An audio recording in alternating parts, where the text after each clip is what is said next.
আসসালামু আলাইকুম, শুভ সকাল। এই বছর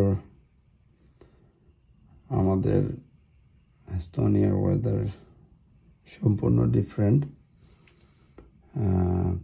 বেসিক্যালি আমার কাছে মনে হয় 2 থেকে 3 বার হচ্ছে স্নো পড়েছে। এর আগে 1-2 বার ছিল, আর আজকেই পড়লো। সারা রাত অল্প অল্প করে, এখন পুরো কাভার হয়ে গেছে, বাট এটা ড্রাই স্নো। সো যেটা হয় যে ড্রাই স্নো পড়লে দেখতে খুবই ভালো লাগে এবং চলাফেরা অনেকটা সহজ, যে কাদামাটা হয় না। একজন গাড়ি পরিষ্কার করতেছে।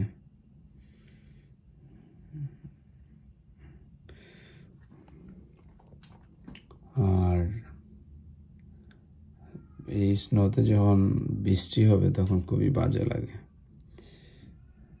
আমি স্নো দেখার পর আসলে খুবই উচ্ছ্বাসিত থাকি, সবকিছু সাদা, দেখতে খুবই ভালো লাগে।